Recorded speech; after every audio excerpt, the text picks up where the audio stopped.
आइए देखते हैं आज साधारण ब्याज का सेकेंड टाइप का प्रश्न। ठीक है, कल हमने फर्स्ट टाइप देखा जिसमें साधारण तरीके से प्रश्न पूछा जा रहा था। आपसे रेट ऑफ इंटरेस्ट पूछ रहा है, आपसे मूलधन पूछ रहा है, समय पूछ रहा है।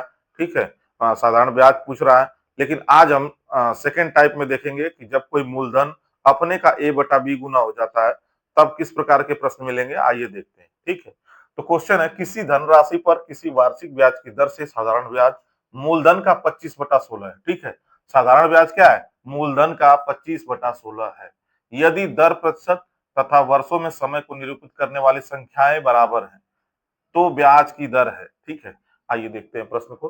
प्रश्न बोल रहा है कि किसी धनराशि का, कोई धनराशि है, ठीक है, जिसको वार्षिक ब्याज दर से साधारण ब्याज मूलधन का 25/16 है, जिसका साधारण ब्याज क्या है, मूलधन का 25/16 है।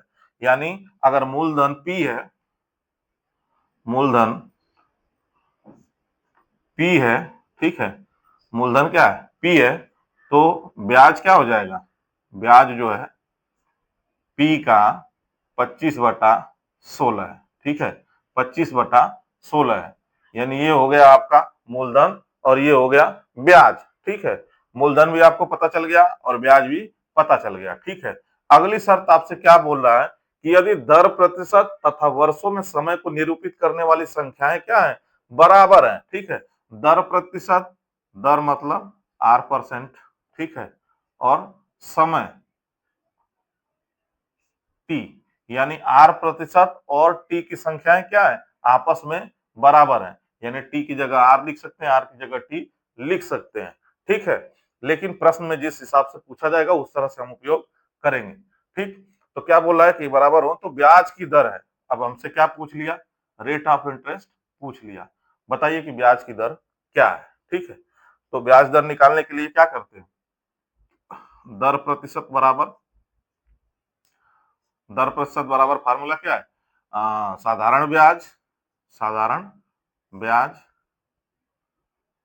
गुणे 100 बटा में मूलधन, मूलधन गुणे समय, सॉरी समय। ठीक है, मूलधन गुणे समय। ठीक, समय की जगह हम क्या लिख सकते हैं, आर लिख सकते हैं। ठीक है, समय की जगह आर लिख सकते हैं क्योंकि जरूरत इसी की है। ठीक है, यानी अगर कहें तो हम इसको R% बराबर क्या हो जाएगा, आर बराबर साधारण ब्याज, साधारण ब्याज क्या है आपका, पी का 25/16, 25/16 गुणे 100 बटा में, बटा में आपका मूलधन, मूलधन क्या है, पी है, और गुणे समय की जगह क्या लिख सकते हैं, आर लिख सकते हैं। तो ये पी से पी आपका कैंसल, आर को इधर गुणा कर दीजिए, यानी R² बराबर क्या हो जाएगा, 25/16, 25/16 मतलब 25 गुणे 100/16, 4×4 = 16 और इससे 25 बार में ये कट जाएगा। ठीक है, यानी 25 गुणे 25, 25 गुणे 25 बटा में 4।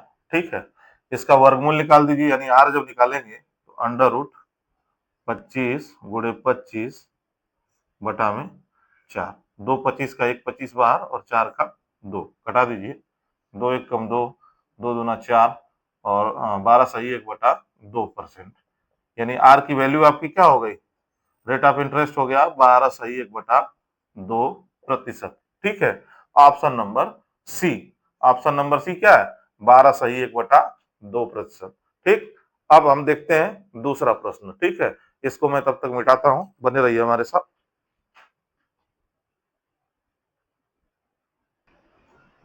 आइए देखते हैं दूसरा प्रश्न क्या बोल रहा है।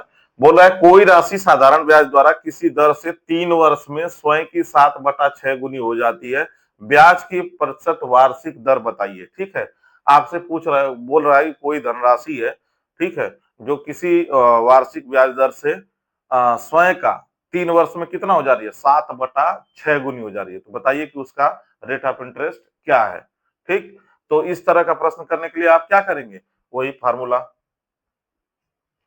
दर निकालने के लिए क्या करते हैं, साधारण ब्याज, साधारण ब्याज गुणे 100 बटा में मूलधन, मूलधन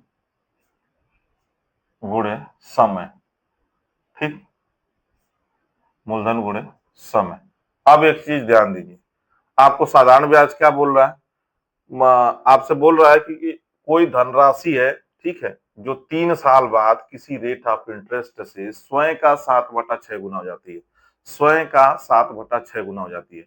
तो जब 7/6 गुना स्वयं का हो जा रही है, तो मूलधन मान लीजिए कि पी है, ठीक है, मान लीजिए कि पी है, और जो धनराशि हो रही है वो क्या हो रही है, स्वयं का पी का 7/6 हो जा रही है, ठीक। पी से बढ़ के कितना हो जा रही है, पी का 7/6, तो ब्याज क्या हो जाएगा, 7/6, इसको ऐसे भी लिख सकते हैं, पी माइनस पी, ठीक। तो क्या हो जाएगा, 6p, यानी 7p माइनस 6p बटा के 6, यानी क्या हो जाएगा, 1/6p, ठीक।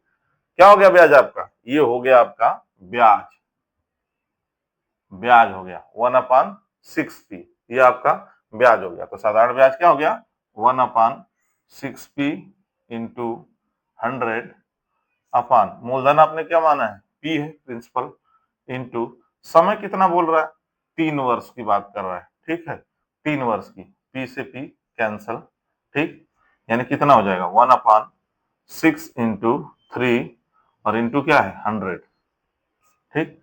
तो इससे कटा दीजिए, 2 3 या 6 और इससे 50 बार में, यानी हम इसको लिख सकते हैं 50/9, ठीक, 9×5 = 45 और 5 बच गया, 5 सही 5/9%, यानी रेट ऑफ इंटरेस्ट जो है वो क्या है, क्या है, 5 सही 5/9%, ठीक है। इस रेट ऑफ इंटरेस्ट से कोई धनराशि, ठीक है, 3 वर्ष में बढ़ के कितना हो जा रही है, स्वयं का 7/6 गुना हो जा रही है, ठीक है। आइए बने रहिए, देखते हैं एक और प्रश्न इसी के साथ। साधारण ब्याज की कितने % वार्षिक दर पर एक धनराशि 5 वर्ष में मूल धनराशि के 8/5 के बराबर हो जाती है, ठीक है। इसमें आपसे क्या पूछा जा रहा है, इसमें आपसे दर प्रतिशत ही पूछा जा रहा है, ठीक है। तो आपको क्या दे रखा है कि कोई धनराशि, यानी मान लीजिए कि मूलधन क्या है, पी है, ठीक, जो वर्ष के अंत में, कितने वर्ष के, 5 वर्ष के अंत में 8/5 गुना हो जा रही है, यानी पी का 8/5 पी हो जा रहा है, ठीक है। तो दर बराबर क्या फार्मूला है, दर बराबर साधारण ब्याज गुणे 100 बटा में मूलधन गुणे समय, ठीक है, समय, ठीक। अब एक चीज आप ध्यान दीजिए, ठीक, आपको साधारण ब्याज निकालने के लिए क्या करना पड़ेगा, क्योंकि ये आपको मिश्र धन दिया हुआ है, ठीक है, और साधारण ब्याज बराबर क्या होता है, तो मिश्र धन माइनस मूलधन, ठीक है, यानी ब्याज बराबर क्या लिख देंगे हम, मिश्र धन माइनस मूलधन, ठीक है, मिश्र धन माइनस, इसको पूरा लिख देते हैं, या ऐसे कहेंगे कि मूलधन, मान लेते हैं कि मूलधन क्या है, पी है, ठीक है, और मिश्र धन जो है वो कितना है, पी इंटू 8/5, ठीक है, ये हो गया आपका मिश्र धन, ठीक। अब जो है ब्याज बराबर क्या होता है, मिश्र धन माइनस मूलधन, तो मिश्र धन माइनस मूलधन, ठीक है, मिश्र धन माइनस मूलधन, ठीक। अब आगे देखिए इसमें करेंगे क्या हम, ठीक, आप इसमें से घटा दीजिए, आपको मिश्र धन आपको दिया हुआ है 8/5 पी, ठीक है, यानी मिश्र धन क्या है 8/5 पी, 8/5 पी माइनस पी, ठीक। अब क्या हो जाएगा 8p minus 5p, 8p minus 5p बटा के 5, ठीक है। तो यानी 3/5p, ये क्या निकल के आ गया, 3/5p आपका ब्याज निकल के आ गया, ठीक है। आप क्या करेंगे, हमको मूलधन मिल गया, ब्याज मिल गया, ठीक है, रख दीजिए फार्मूले में। अभी देखिए कैसे करते हैं, ठीक है, बने रहिए। और 3/5 पी रख देंगे साधारण ब्याज और गुणे 100, ठीक है। और मूलधन, तो मूलधन पी है, पी इंटू समय, समय की जगह 5 वर्ष, ठीक है। पी से पी कैंसल और इसको ऐसे लिख देंगे 3/5 गुणे 3 गुणे 100 बटा के गुणे 5, 5 गुणे 5, ठीक है। तो 25 चौक पे 100 और 4 तिहाई 12, यानी रेट ऑफ इंटरेस्ट क्या निकल के आ गया, 12%, ठीक है। रेट ऑफ इंटरेस्ट क्या निकल के आ गया, 12%, ठीक। जो रेट ऑफ इंटरेस्ट की वैल्यू, आर की वैल्यू क्या है, 12%, यानी ऑप्शन नंबर डी आपका सही आंसर है, ठीक है। दोस्तों अगर मेरी वीडियो अगर आपको किसी भी तरह से हेल्पफुल लग रही हो तो मेरी वीडियो को अपने दोस्तों तक शेयर कीजिए। और हाँ, मेरे YouTube चैनल आरसी क्लासेस को सब्सक्राइब करना ना भूलिए, ठीक है, क्योंकि इसको ज़्यादा से ज़्यादा सब्सक्राइब कीजिए ताकि इस तरह की वीडियो मैं आप लोगों के लिए डेली ला सकूं। इसके लिए आप मेरे YouTube चैनल के बेल आइकन को प्रेस करना ना भूलें, ठीक है, ताकि मैं आपके लिए डेली ऐसी वीडियो लाता रहूं। दोस्तों मेरे YouTube चैनल आरसी क्लासेस को सब्सक्राइब कीजिए, बेल आइकन को प्रेस कीजिए ताकि इस तरह की वीडियो आपको डेली देखने के लिए मिलती रहे। धन्यवाद दोस्तों।